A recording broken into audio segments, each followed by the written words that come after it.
No, we haven't actually, but I definitely ask you to do that, because so it gives you, maybe I can stall in a minute here just while people are still getting in. But really, before Malcolm introduces the presenter, that of course doesn't require much introducing, but we can use up a couple of minutes. So nice to have you here for the first seminar from the 2021.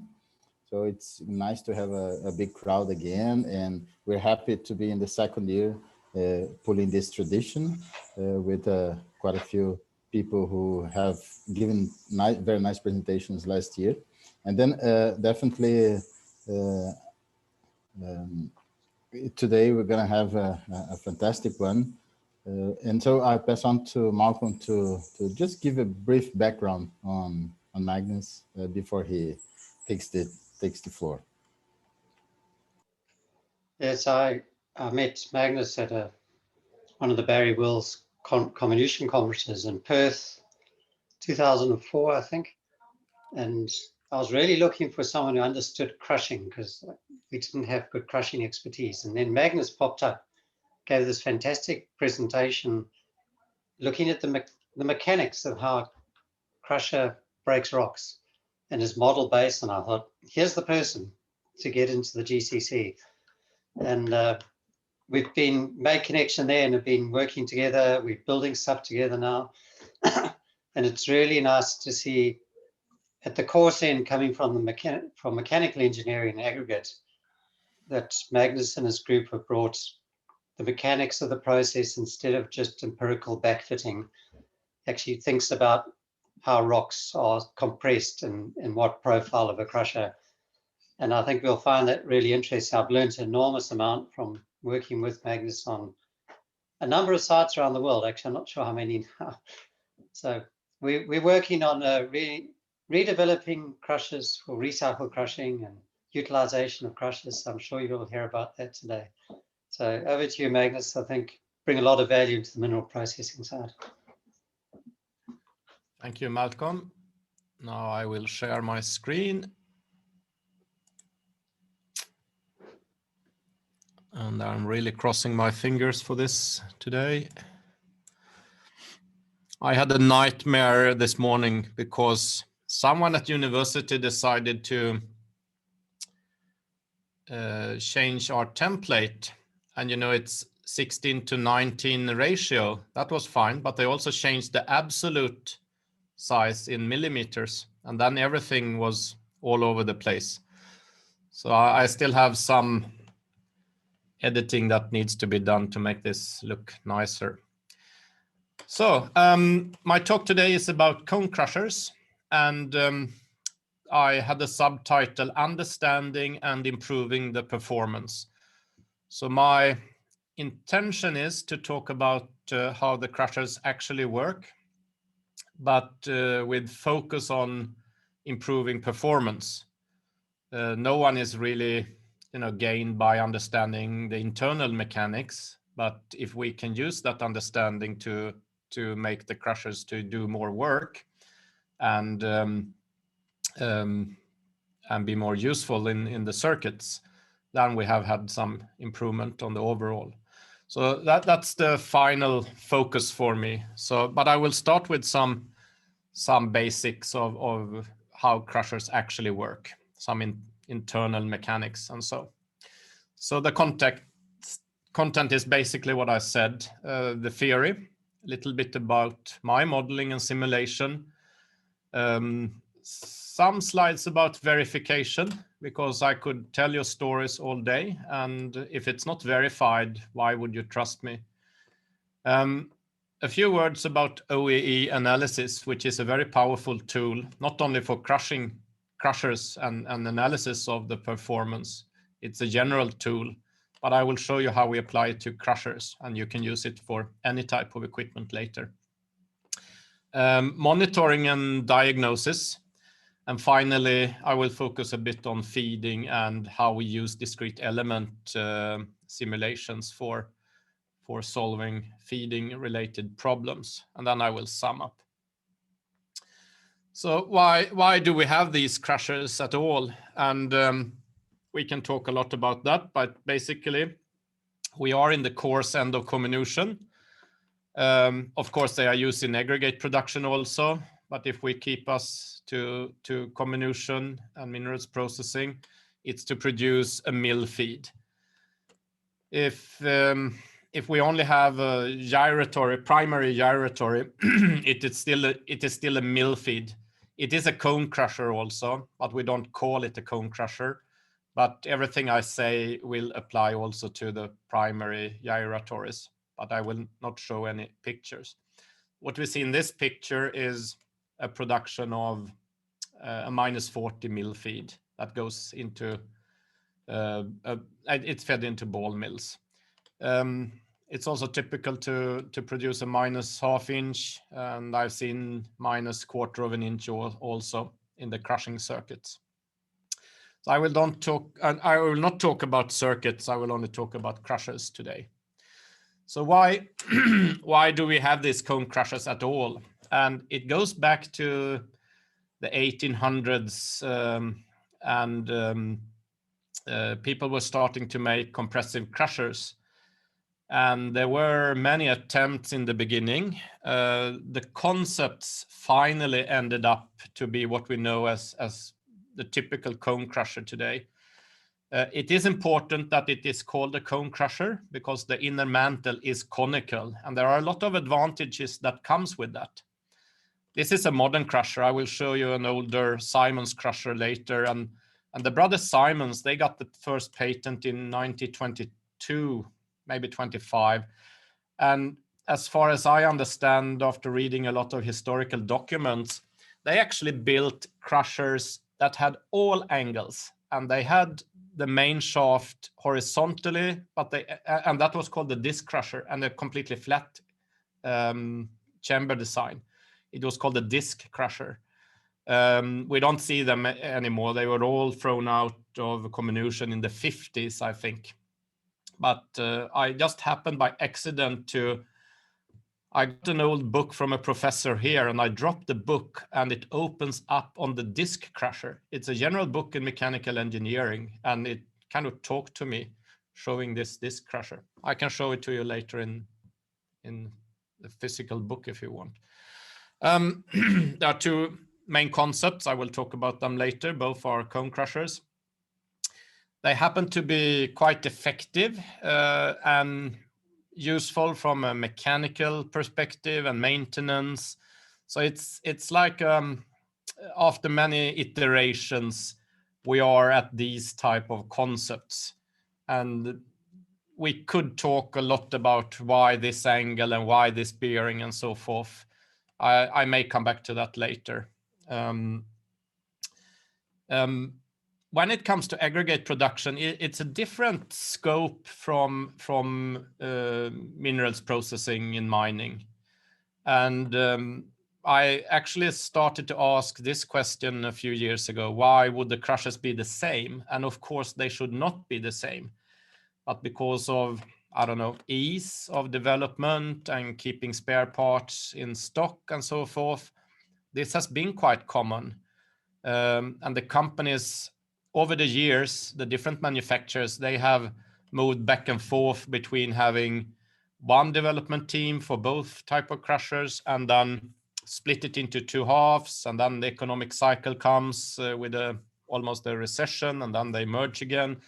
So it goes back and forth. I would say most of the known manufacturers today, they have two different lines, one for aggregates and one for minerals processing. But if we move back 10, 15 years, they were more or less exactly the same. Different in size, but basically the same. And that came back to the fact that crushing was not understood in the level that we need to actually utilize crushers in minerals processing, for example, compared to aggregates. In aggregates, we don't want fines. In minerals processing, we normally want fines. So that's actually it's like a sword. And we can use it in two ways. A bit of history. I think this is quite interesting. this is not really a cone crusher, it's a cone mill. And they were used to feed the Roman army. They needed a lot of bread. So they had lines of these type of cone mills just to make, well, to feed the bakeries. And we already here see this conical design. So why is it called cone crusher again, or cone mill?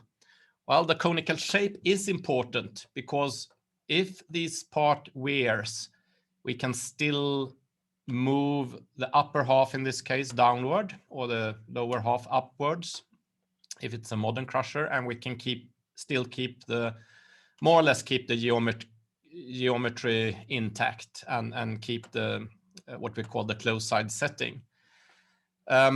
Another important aspect of the conical shape is that we can control the feed. We call it a choke level. I will show that later.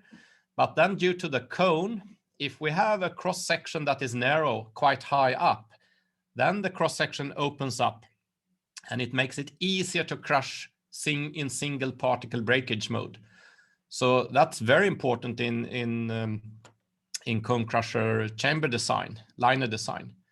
So the conical shape is actually more important than people may believe in general. So it's a bit of a sidetrack to show these pictures, but it's quite fun actually. These are like 2,000 years old cone mills. You see the shape, you see the what we call the mantle.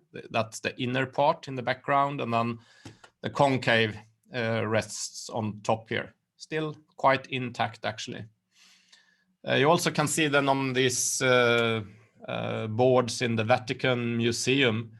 And what is interesting here is they are driven by one horse. And I guess it was a small horse at that time. So it's 1 horsepower mill or crusher. So HP1, if we would brand it today. These are just pictures of modern crushers. This is the typical hydrocone. And a typical modern, I'm sorry, what I call this the Simon's concept. And if we talk about Metso as a manufacturer, these are the MPs or the HPs. And here we are typically in minerals processing in the regime of 400 to 1300 horsepower. There are bigger crushers. They are quite rare, up to 2500 HP, or they are called 2500. But they are quite rare and, well, almost like dinosaurs in size. That was a little bit of history to modern days. Just a last comment on these two concepts. They are similar but different. Similar in the sense that they both have a conical design of the head. But different in the way that the main shaft is supported in different ways. And that creates advantages, but also limitations in both concepts. And I've tried several times to see what is the best concept, but it is like comparing rear wheel drive with front wheel drive. You can argue for one concept one day, but then you can argue for the other concept another day. What I believe is important is to be aware that both have limitations, and sometimes it is not possible to solve one problem if you have those limitations too close to the borderline where you're operating. So then it may be a good choice to change from one concept to another. The original concepts, as I call them, hydrocone, that has been copied now, and there are so many manufacturers around the world. They are sometimes called hydraulic crushers because of the hydraulic cylinder. That is what named the concept or the original patent hydrocone. So in that concept, the main shaft is floating on one hydraulic cylinder, and it's quite easy to raise or lower the main shaft and control the gap. In the Brother Simon's concept, you see the patent figure there. It says, I have to put my glasses on, 1925. I think they developed it in 1922 maybe. And I actually got hold of an original brochure from, I actually have that document as an original. It says internet, but I bought it. And that is in a brochure from 1926, I think. If you look at them, they are almost, well, they are very close to what we see today. Of course, the mechanical design and the control has changed a bit, but it's basically the same conical concept. And I tend to call it the Simons. Some call it multi-cylinder, or because you have several hydraulic cylinders for tramp release around the crusher, but they are not used to control the crusher. It's you move the concave instead. You turn the head on a thread, so it could also be called threaded crusher maybe. But I'm getting used to my definition, Hydrocon versus Simons, and it has nothing to do with the manufacturers really. For me, it's more the concept.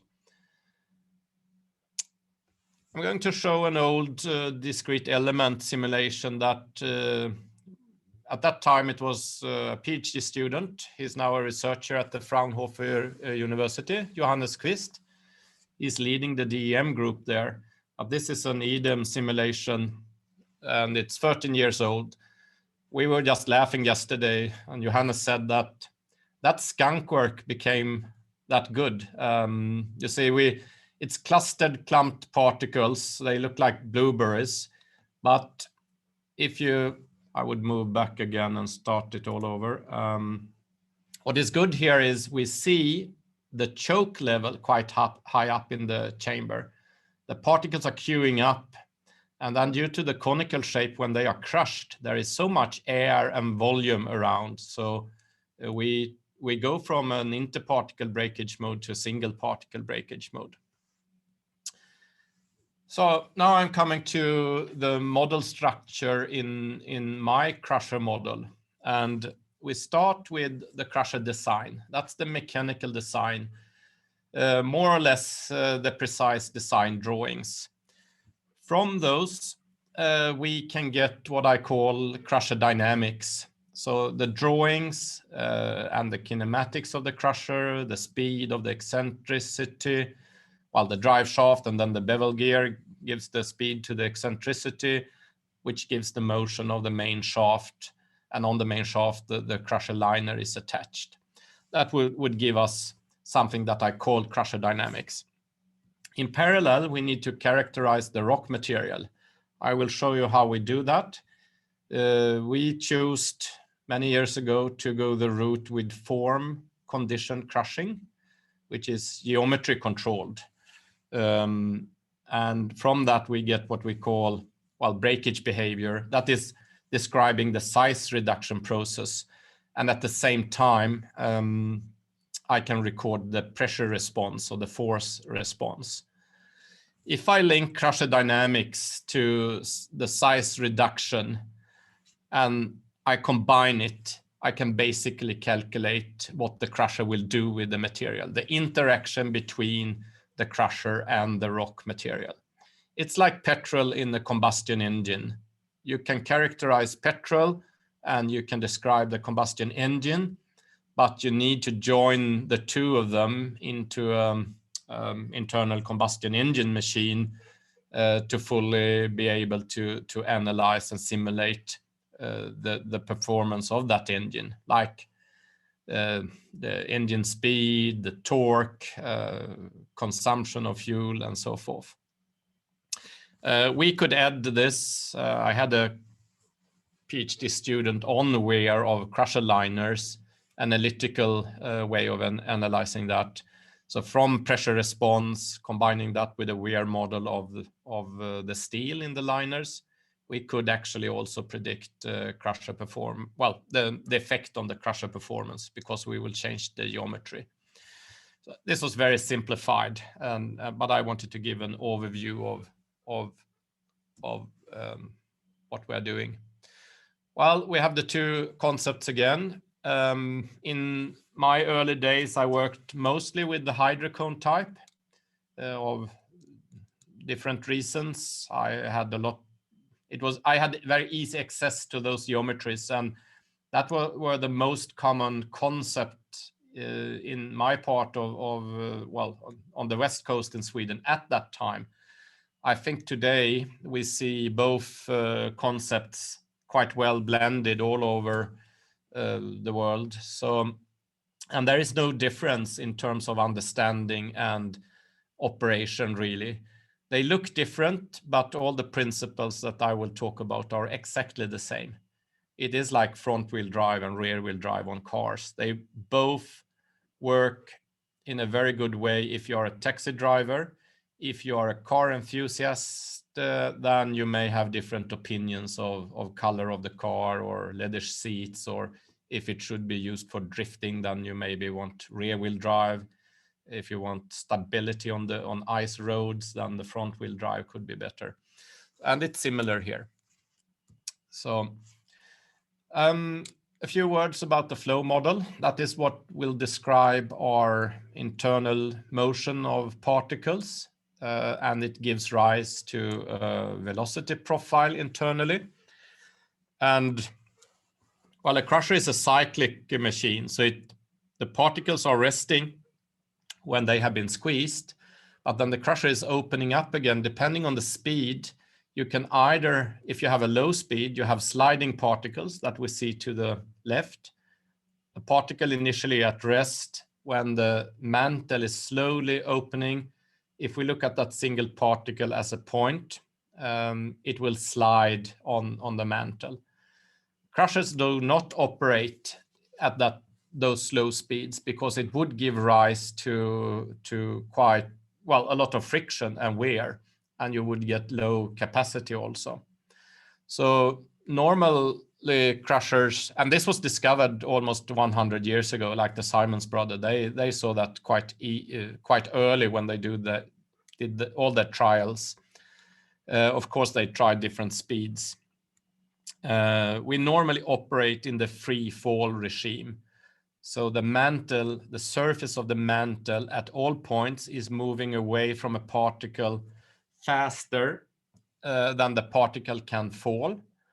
And it's not as easy as it's just to look at the gravity component, because the particle is in a rotating system. So you get all the full equations that you can derive in mechanics, like the Coriolis effect, for example.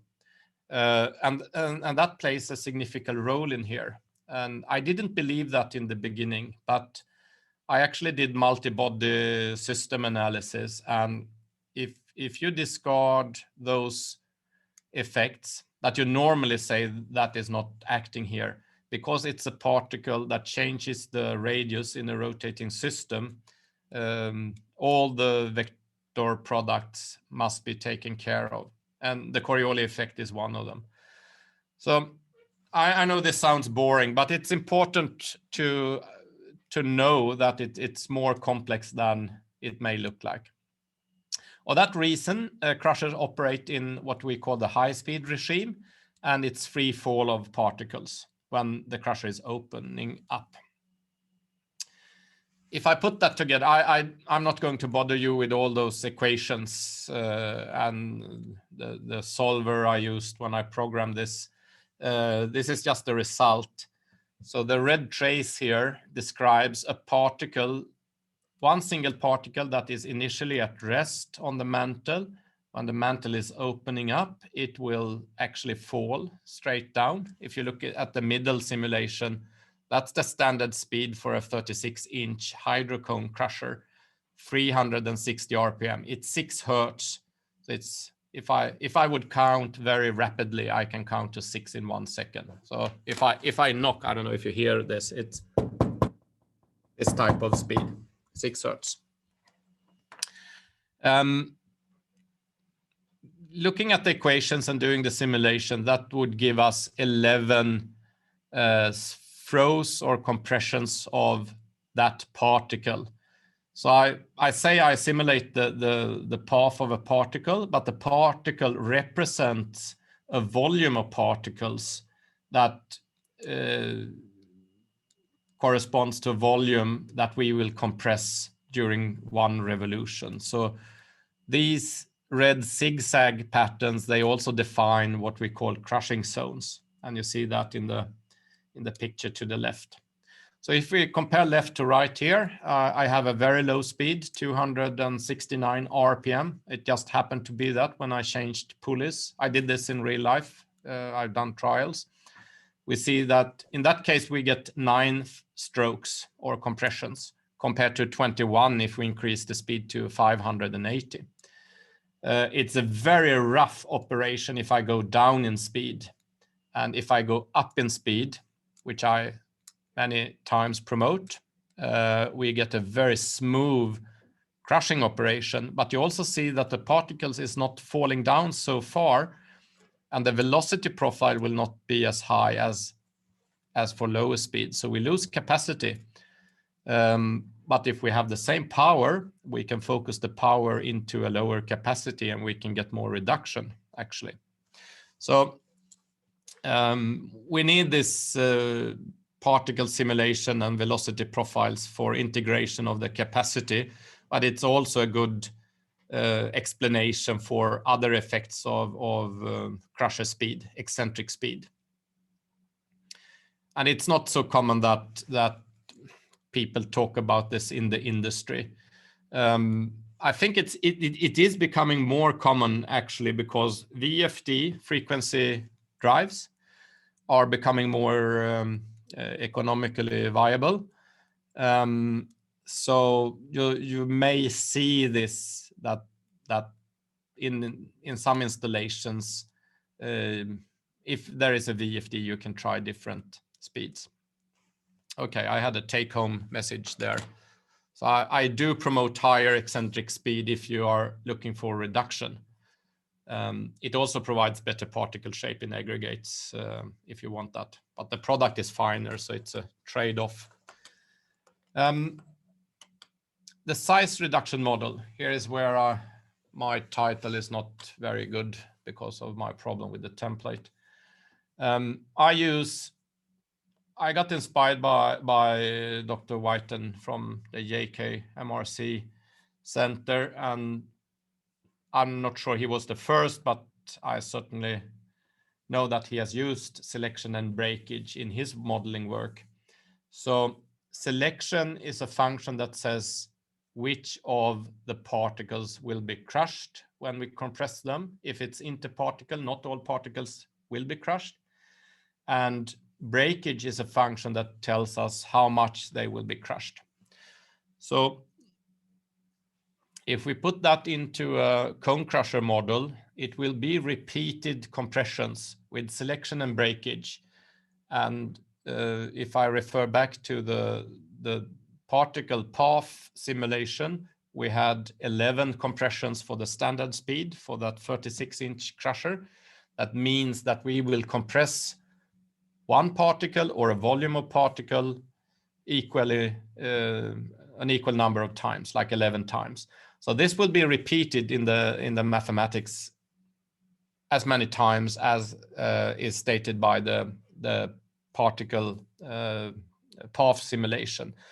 So it's typically between 7 and well, plus 10 times. Very high speed, it could be more than 10, up to 20, depending on the circumstances, the size and the speeds and everything. We can think a little bit about if we have a small error in each of these compressions, what will that do if we use the result from one compression to the next and then we repeat it 11 times. So a small error will be to the power of 11. So we will amplify the errors over time. Here you may get the impression that it's only interparticle breakage, but in the model I have used for quite a few years now, we look at the particle size. If it is big enough that it has contact with both the mantle and concave, the two steel surfaces, then it will be crushed in the single breakage mode. So it will be crushed as a single particle. Then the selection is 1. If the particles are smaller, it's interparticle breakage. And it's basically a population balance model approach. The way we characterize the breakage behavior is quite simple. It's a pot test. We have a cylinder that we fill with particles. I normally start with a mono-sized fraction because the breakage behavior and the selection function is dependent on the particle size distribution. This is, of course, a quite complex behavior, and I had to do some assumptions when I did my PhD thesis, but I was surprised how well it actually described what is happening in real practice. So others can actually explain that later. I'm just happy that it works. So what I do here, I vary the particle size distribution width, and we can measure that with the standard distribution. So all of you know that we have a cumulative particle size distribution, but we can transform that to a frequency distribution. And as every frequency distribution or any distribution, we can apply standard deviation. And it will tell us something about the width of the distribution. So the form condition test is a pot. We have a bed height and we have a stroke. And the compression ratio is basically the stroke over the bed height. It's like compression ratio in a combustion engine. So using that compression ratio number, we can look at the probability for a particle to be crushed in a surrounding of other particles. And we also have that standard deviation, which is a measure of the width of the particle size distribution. And the selection function or the selection behavior will appear in this way. So for very short fractions, that's the blue line here, we have higher probability to be crushed because the forces or the bridges between particles will act in one way, and it's easier to create forces high enough to crack a particle. If we have long distributions, we are down here. This is actually the longest distribution or the widest distribution I could create in the piston and die test. So I used that in the test. I created in the test and then I used it in the tests. That's the longest. And you see how much the probability varies. So a mono-sized, almost mono-sized particle size distribution, we have 68% probability to crush a particle. And with a long fraction, it's like 34 here.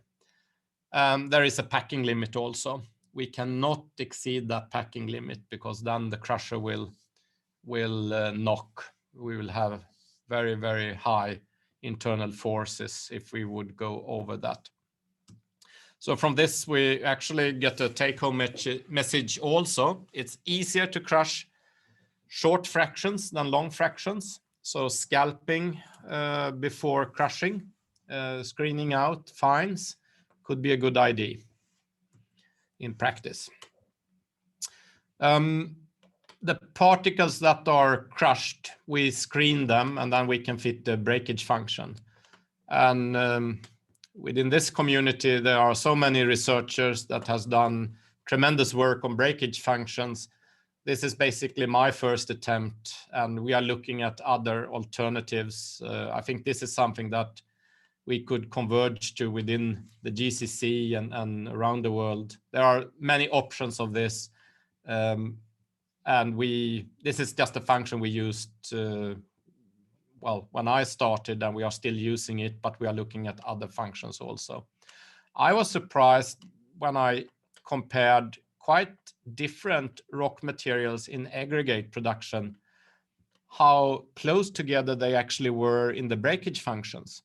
They were not close in selection and not close in pressure response or force response, but the breakage was quite similar. Here I'm sorry for the Swedish, it's a dolerite compared to a gneiss material. Dolerite is very tough. Gneiss is like medium, it's like a granite. The pressure response would look like this.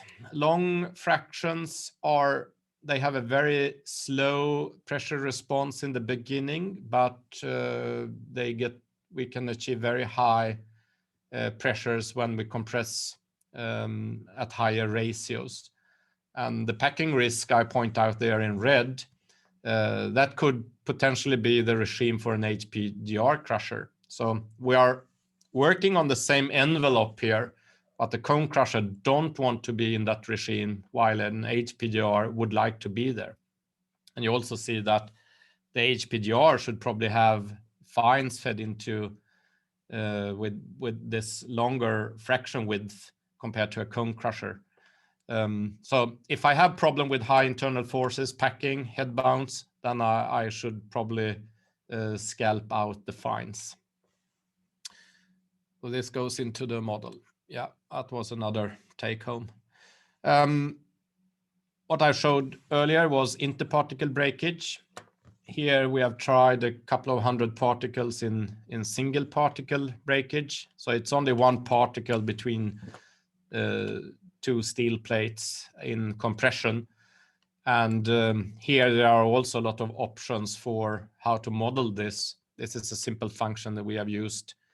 It's size dependent, and it's quite easy to interpret and use in the simulations. So here we see that depending if we have single particle or interparticle, we should have different functions, different behavior, and different response. And that goes back to chamber design.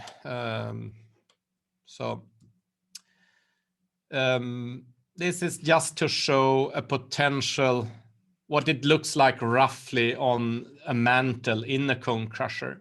So what you see here is the pressure response. It's high, increasing up to what we call the choke level. I haven't pointed out the choke level very clearly yet. And it's only acting on a quite small part of the mantle in the crusher. So it's not over the whole mantle at the same time, but it's rotating in time. It's actually a very low utilization of the crusher because it's only this part. And what is then an advantage of this rotational symmetric crusher is actually well, I wouldn't say disadvantage, but it's not a very high utilization, to be honest. But this is what the concept looks like, and this is what the forces would potentially look like, or the pressure. If I do a horizontal cross-section of that, I can make this draft of the pressure response in polar coordinates. And if you work out the mechanics of this, you integrate and you can calculate this alpha I, which is the resulting crushing angle at the level in the crusher. What you can see here is also the size of the reaction force. That can be infinitely large if the angle is small. That is it's not uncommon that this happens.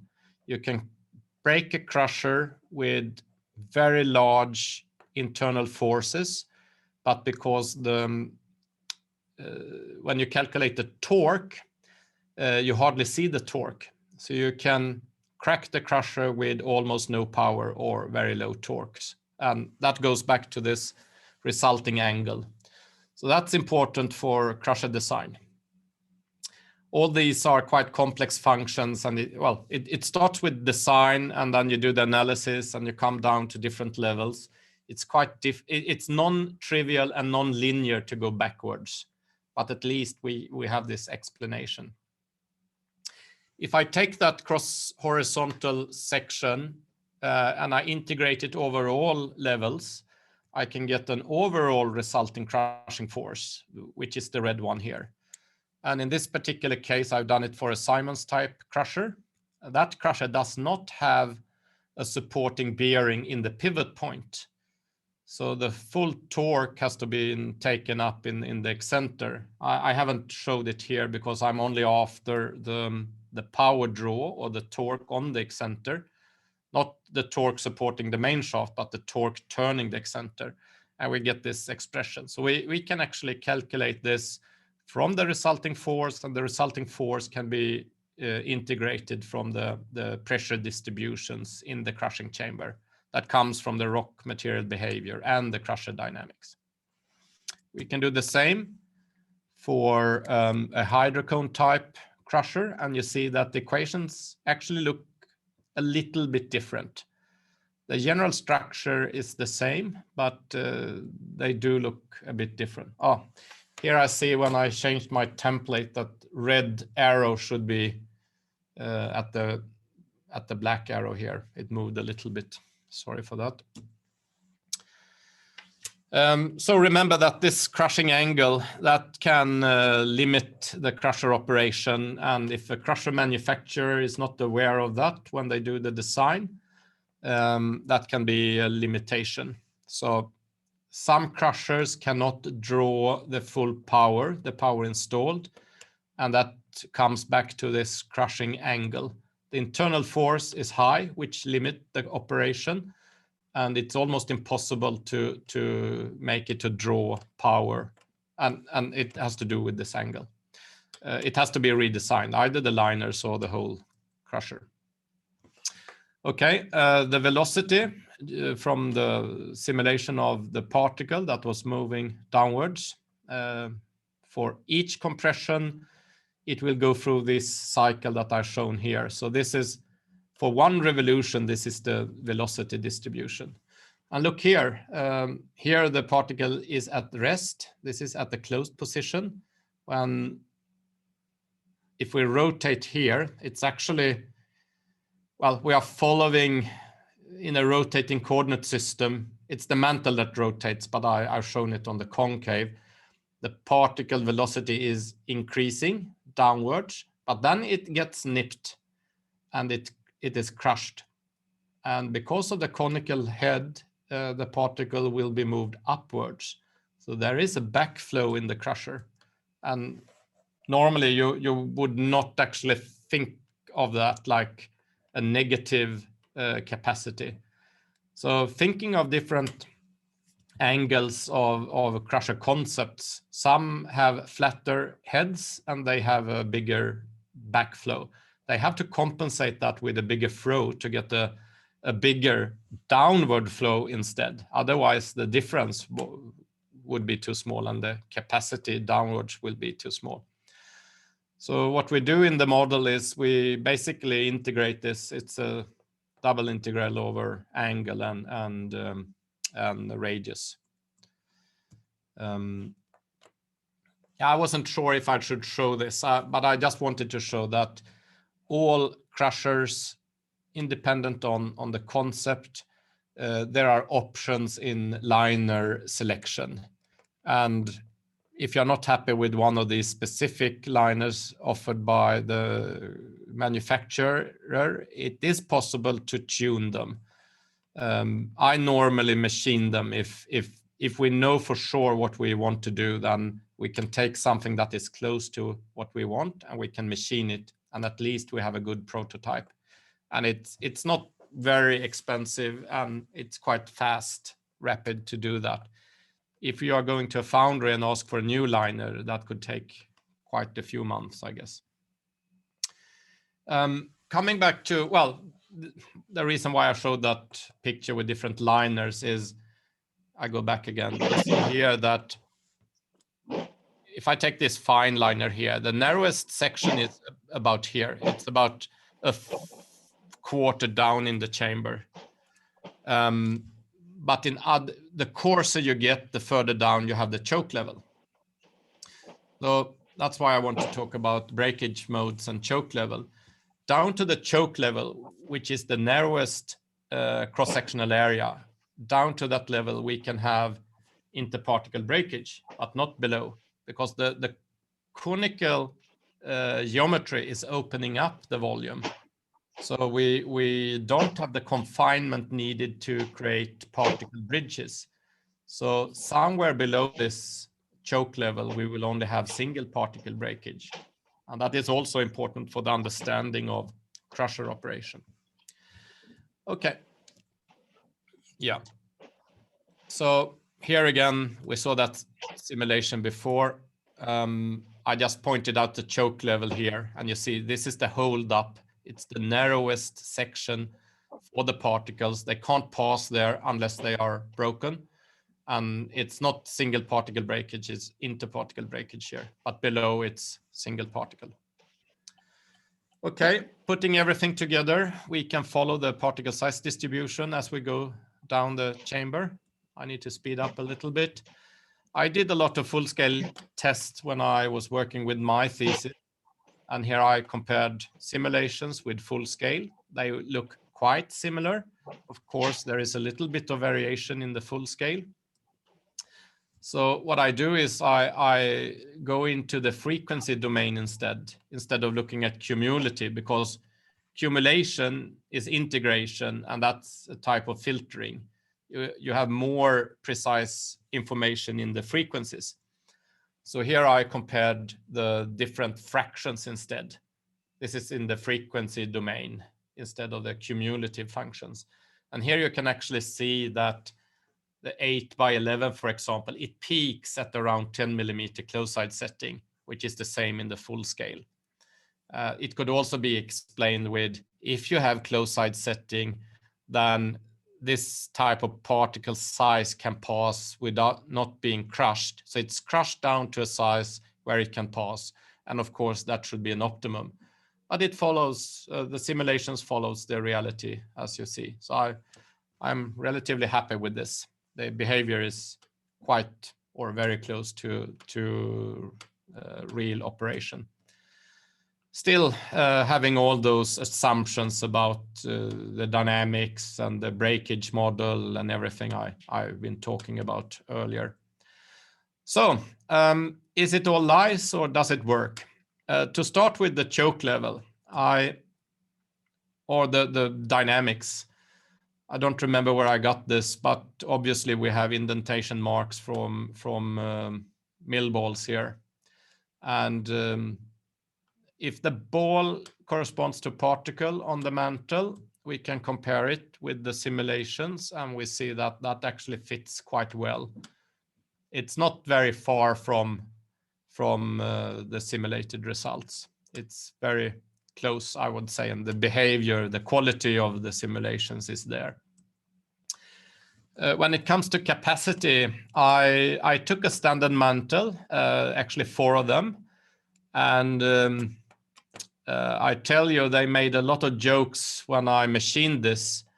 I was at Sandvik at that time, and of course I was completely, well, I was basically an idiot who wanted to test this. You see how small this little crusher is here when I machined off. So I interrupted the breakage or the crushing action in the concave.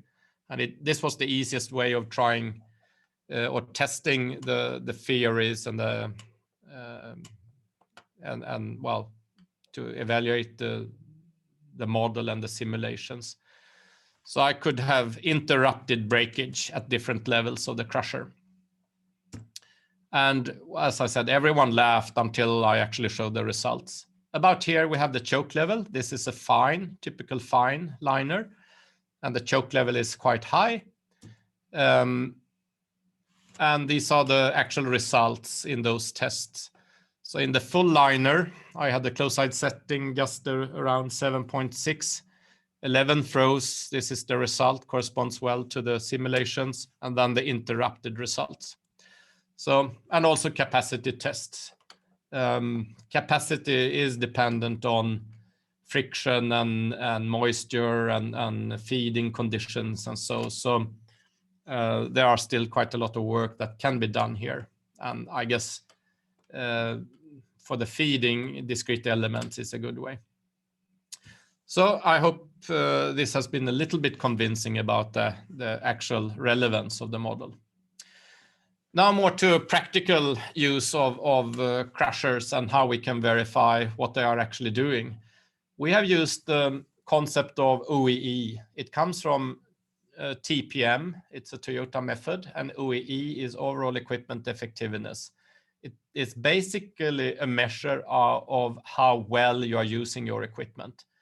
Availability is when it is available. If you have breakdowns and a lot of maintenance, then availability goes down. And performance is how well it is performing when it is crushing, how well you are utilizing the crusher, installed power or or the equipment. This is a power draw signal, and I want to show you how easy this can actually be done. If you go into your SCADA or PI system, you can download a power draw signal, and it will look like this. Well, it doesn't say very much. It's just how the operation is.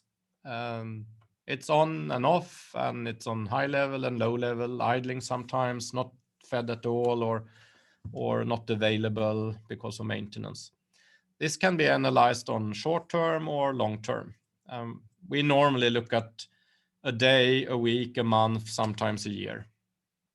I won't talk too much about what we actually do, but I take that signal, and obviously you see this is in Excel. I wanted to do it in a simple way. We can just sort it, and the exact signal, this very, very erratic signal, I'm going back here. This is very erratic. Well, at least I say that. It doesn't tell us very much. But see here, if we sort it, how smooth and nice it becomes. So what we see here is no operation, no power draw. It's not switched on or maybe not available. Then we have an idling regime, and then we have an operation regime here. What I directly see is I do not have a plateau in the operation. So I'm really wondering if this crusher is properly fed, or if there is an existing control system that is working, because I really would like to see a plateau here, a typical mode of operation, but we are all over the place. Coming to OEE, but I will go forward a little bit faster here. What we do is we take that signal. I can integrate everything below that line, and that gives me the total power draw. It was power and times time, and then I integrate that, I get the energy. So in this particular case, over, I think this is a month, it's 140 megawatt hours. I think it's a month. It could be a different time. I don't think it is a year in this case. I think it is a month. Anyhow, we can look at the availability. So here we see the definition. It was not used 4 days out of 30. So availability is 87%. Then we can see how long it was idling. It was idling 11 days in total out of 30 days. It's 30 days, so it is a month. So it's idling for 37% of the time. I'm not saying this is good or bad, but it certainly shows an improvement potential, because we can feed the crusher instead of have it idling. Then if the target is set to some level, this could be installed power or the maximum possible power draw.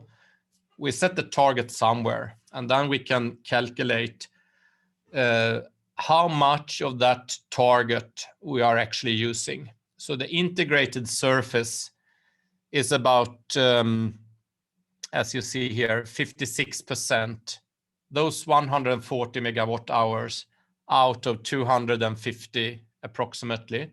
The rectangle target, 400 kilowatt times 26 days, that will give us 250 megawatt hours. So we are only using 56% of that. So if we could achieve 100% utilization, that would be optimal, of course.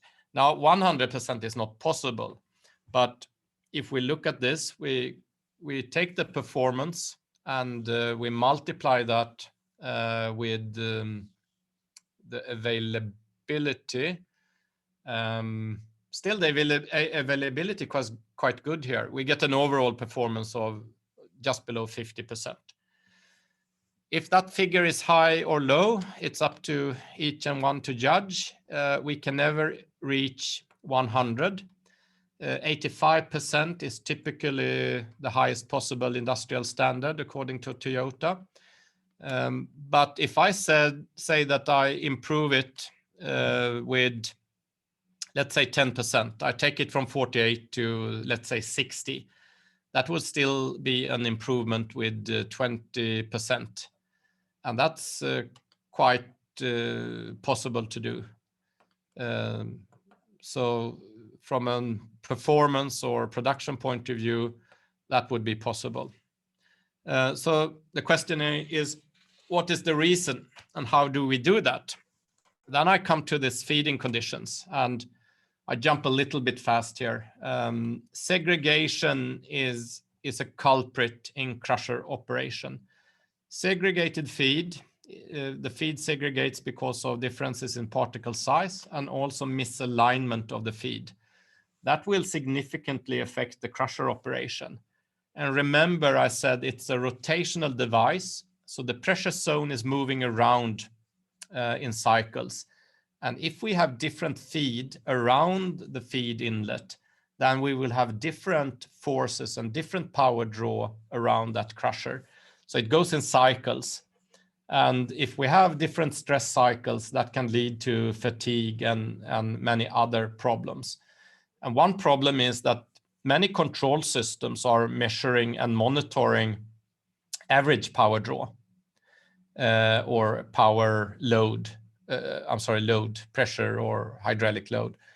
And if there is a variation, then we can have very high forces on one side and very low on the other, still having a decent average, but the crusher is suffering.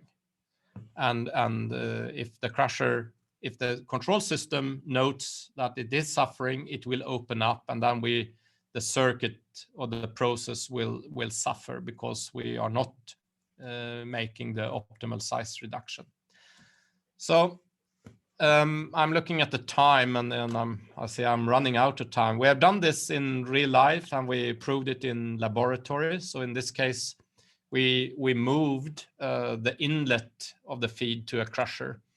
And I'm just going to show you how different the power draw signal looks. So to the left, we have a quite aligned feed, and to the right, we misalign the feed. And you see that the power draw is all over in different places. That's not good for the crusher. And here we see in polar plots what it looks like during revolution. So we are following the pressure signal or the power draw signal here. You see if it's not targeted symmetrically, the feed is not symmetric in the crusher, or it's segregated. I'm coming to discrete element simulations, how we can utilize that to improve the feed. So we want equal mass distribution around the inlet of the crusher, but we also want an equal size distribution, basically saying no segregation. This is also an old simulation that Johannes did many years ago. It's a perfectly generated feed, but it segregates directly on that belt feeder, or it's supposed to be a belt feeder, as you see. And you see that we have size or mass segregation directly on the belt, which appears to be a segregated feed in the crusher. So of course that will lead to something. We can also have misaligned or non-choked feed. With the high-speed diagnosis system that we have used now for over a decade, we monitor the load either hydraulically or we can have force sensors, or we use power draw, and we monitor with plus 100 hertz, sometimes 500 hertz. Just showing some.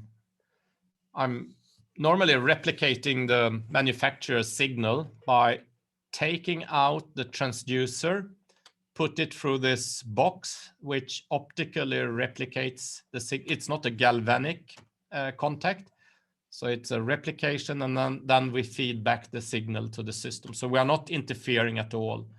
There is no risk for either the mine or the manufacturer here. This is me and Gauti Asbjörnsson, who is professor.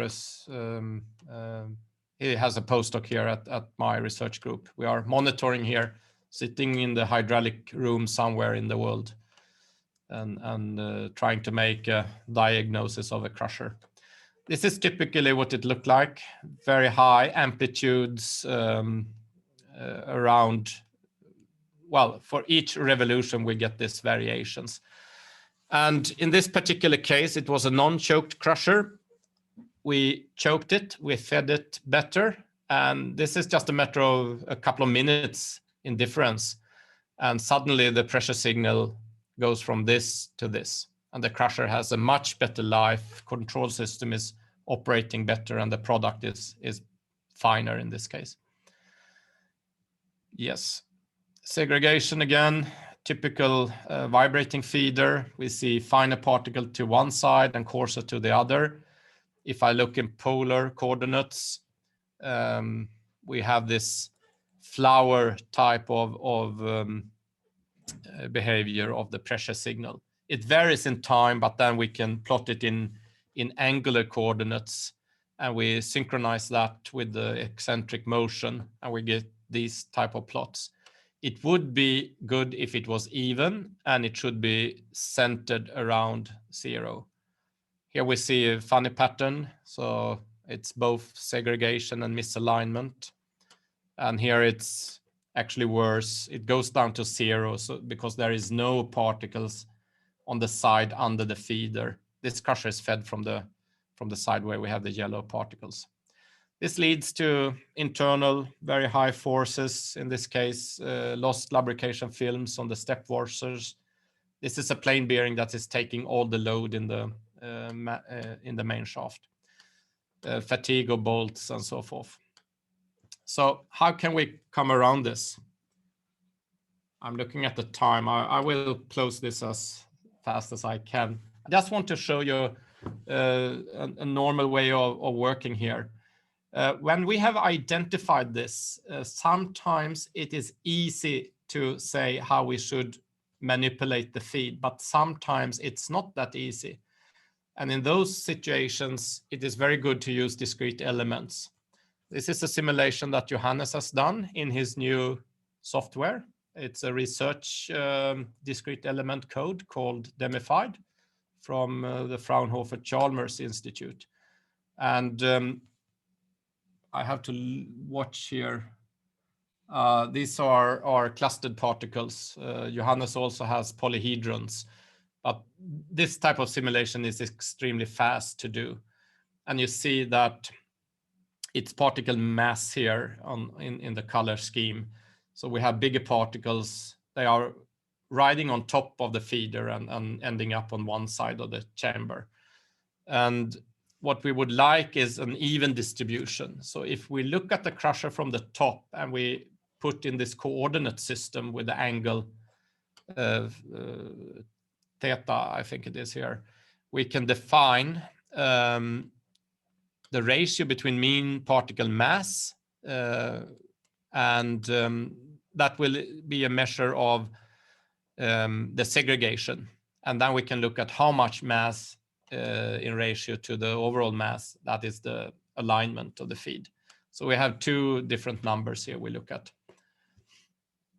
We put in the particles and we look into sectors, and we can plot this distribution around the, around the x-axis here. So we see we would like to have this as a straight line, and normally we don't have it as a straight line.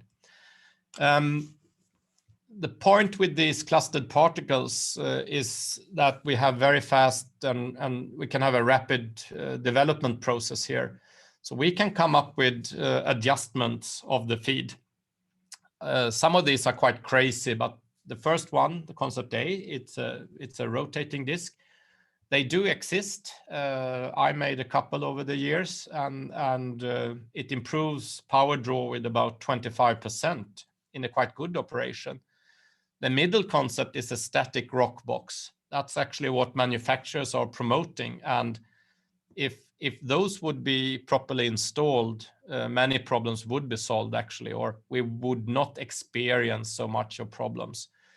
The one to the right, the C concept, that's what we call a riffle box or a splitter. Those also exist. So we can simulate all these, and we can come up with other as well. I'll just switch them on. It's quite interesting to see how they behave over time. What we noticed is that something that doesn't seem to have potential by analyzing or varying the parameters.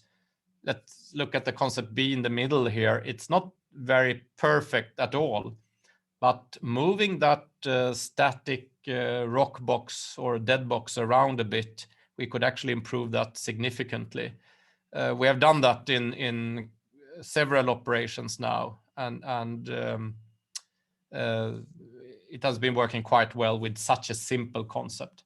The rotating one is working well, but of course you introduce a new risk with a rotating device that needs maintenance and potentially can break down.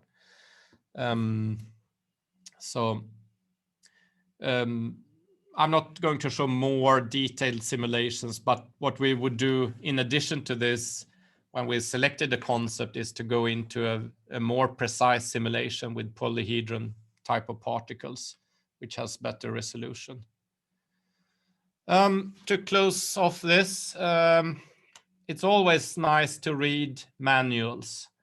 And I have to confess that if I buy a new whatever machine or phone or whiteware or toaster or whatever it is, I never read the manual. But if you do, this is in chapter 2.5. It's like page 10 in a manual for an MP crusher. The complete manual has 500 pages approximately. So very early, this is addressed from the manufacturer. So the manufacturer knows that this is important, but somewhere along the line, it's very easy to whatever type of reason, maintenance or economic reasons, this type of rock box or dead box, dead shelf here is taken away and the crusher is fed directly from a chute or a belt conveyor. So I would say that what we have seen over the years has been known for decades. I can go back to 1961, at least. I have a manual that is saying exactly what we see here. It is important to address the feed because the crusher cannot do its job at all. All the simulations I've showed you are only valid for a small part of the crushing chamber if we have different feeds around the chamber. So feeding is important. So with that, I would like to sum up this talk that I have had today. We can conclude that crushers are widely used. Almost every mine site has at least a primary gyratory. And if it's not ag or sag mills, then you most likely have a crushing plant with a couple of crushers in a circuit that is operating together with screens. If we look at the data sheets from the manufacturers, the performance is normally very good and high, but in reality, it's quite rare that we pull that power. I think I showed that with the OEE calculations or demonstration. So typically, the first time we look at OEE in any installation, the number is below 50%. And if it is, like I showed, 48%, it's actually quite good. I've seen crushers that they operate at 16, 12% of this OEE number. We can never reach 100, but if it's 16, we could easily double it to 32. It would still be below 50, and it's almost a walk in the park to double the performance. Still, we are not pushing any limits at all. One way of making diagnose of a crusher that has a low OEE is to use the high-speed monitoring, and that is like taking an EEG, of your heart. You can really look at the beat of the crusher and how the well-being of the crusher is determined by this high-speed monitoring. So that's something I promote, and we do it quite often. It's quite simple to steal the signal you need to talk to the instrumentation guy, and they have to approve it, of course. And then you need some type of data acquisition device. But it's quite simple to do that. And from that, we can see whether or not we have a feeding issue. If we have the feeding issue, it's relatively easy to identify the problem. If you don't see an obvious way to improve it, moving the feeder left or right, or back and forth, discrete element could be a tool to investigate what other options you may have. Sometimes you need to trace the segregation backwards on conveyors. So if a conveyor comes in perpendicular or in an angle on another conveyor, then as you have the fine particle close to the first conveyor and the big particles are riding on top, you go into an angle on the next conveyor, then you will have the fine particles on one side and the coarse on the other. If you then feed the crusher, you also have, well, you have a segregation that goes from left to right, not from bottom to top or top to bottom. So it is all different depending on the installation. And I think with that, I have finished my presentation for today. Thanks, Magnus. Sorry for using a little bit too much time, but I'm happy to take questions. Way too enthusiastic about your topic. So thanks to those who have joined us. I think there were 75 today. Of course, it's easy with Zoom. If you've got somewhere to go, you can just slide out the room. You don't have to creep out the front of the lecture theatre. But I'm sure there are going to be some people with some questions for Magnus. He's highly knowledgeable. So if you have a few questions, I'm happy for those who want to stay in the room for a bit longer. You can just unmute and ask a question, unless we get chaotic.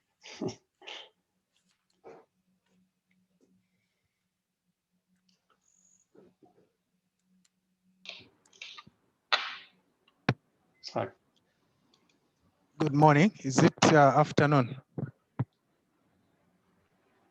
depends where we are. Okay. Only for Magnus. I've got a question. This is Bonex from Kansanshi, Zambia. Yes. Yeah, you are welcome with your question. Okay, thank you. Thank you very much for a wonderful presentation. I would make mention that with us, it comes so timely that we've got a lot of work to do on the crushers are concerned, more especially the pebble crushers. You mentioned 2 points, that is on the selection and breakage. I understand these actions, sometimes they work simultaneously, but according to your experience, what would be more desired between the two actions? And what do the two of these actions depend on regarding mostly on the feeding system?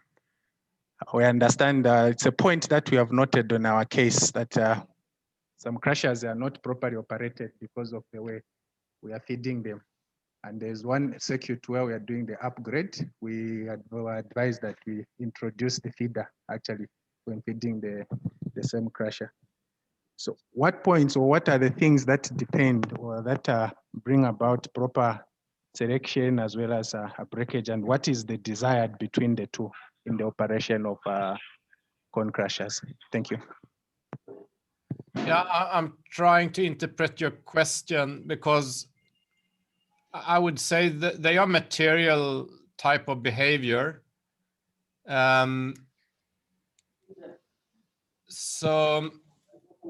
But to get, you would like to have high selection, a high probability to crush a particle. Otherwise, you will just pass the volumes through the crusher without being broken. So you want it to be high. And as I said to start with, if you have an installation where you scalp off fines, that can be good. otherwise, in general, I also spoke about the differences between single particle breakage and interparticle breakage. In mining, the single particle breakage mode is more effective than interparticle. But still, it is good to have choke feeding. I would not recommend to have non-choked feed if possible, but it depends a little bit of things. So I would say choke feeding, but to get in the right regime of this breakage and selection, you also need the proper crushing chamber. And it is quite common that when you commission a crusher, you want to have a safety margin for blocking of the inlet. You want to have a big enough inlet for the top size of your particles. So you select a coarser chamber, normally a bit coarser than you actually need. So with time, it's quite common and normally possible to go for a finer chamber, which means that you move this choke level upwards and you get a better distribution or a balance between interparticle and if I would say single particle crushing below the choke level. So I'm not sure that this answers your question. But the way of affecting selection breakage and the breakage modes are the choice of crushing chamber to start with. And there is almost for every installation, you can go 1 or 2 steps finer if you compare with the commission. So if it's a quite new installation, if you haven't evaluated the possibility to go finer, then I think that's a good way. So I'm not sure I'm answering your question fully. I'm trying. Okay, maybe it's the way that I phrased it. Let me try to rephrase it. Yes. We have got, of course, 2 considerations here. The selection as well as the breakage, as you explained, or my understanding. On the secondary crusher, yes, we have a scalping screen before we feed the secondary crushers. But where we have more of the concentration and where we need to do the upgrading is actually on the pebble crushers, where we have cone crushers. Okay. So yes, how can we do not have the scalping screen there. So which one between selection and breakage? That's why I said there sometimes, depending on your feeding system, from my understanding, this action of selection and breakage, they both act simultaneously.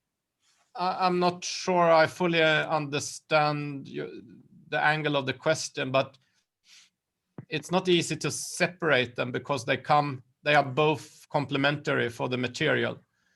But when you said it's a pebbles crusher, and if you have any problems with that, it's sometimes one way is to go with this speed option. You can introduce more gentle crushing, and so you crush relatively little for every compression. It actually goes back to these functions again.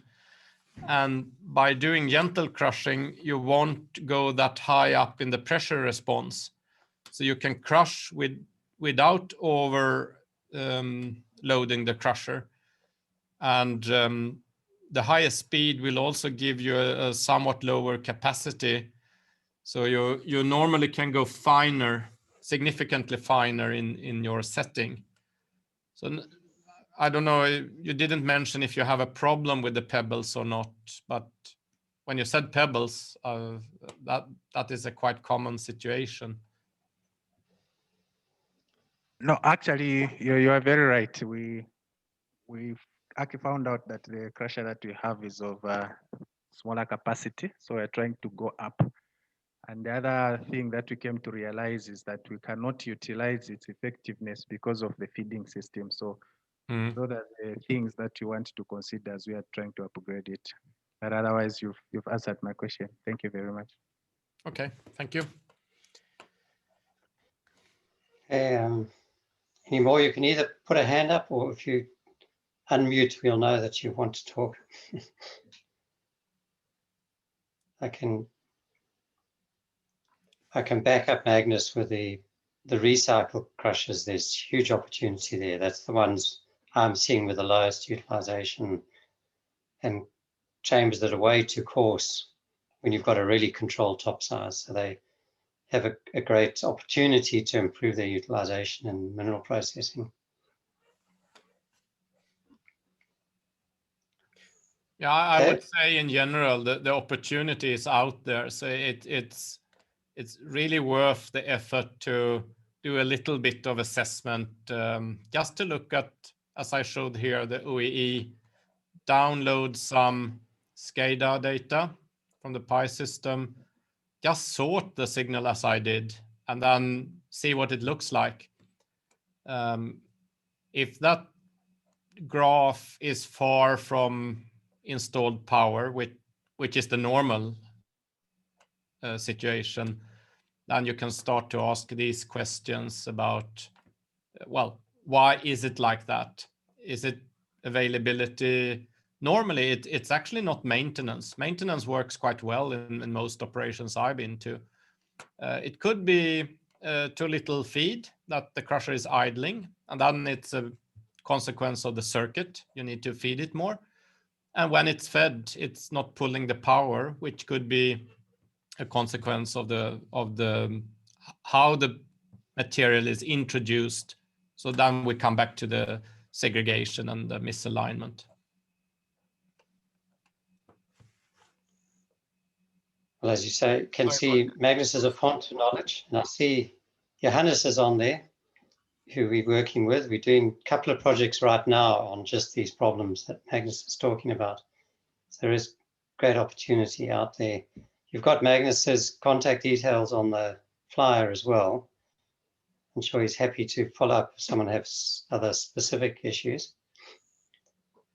If you don't have any more questions now, maybe we should close off and thank Magnus. I'm sure there's a little reaction you can put, which is maybe something like that, if you enjoyed it. And thanks a lot, Magnus, and coping with the last minute quandary of your PowerPoint.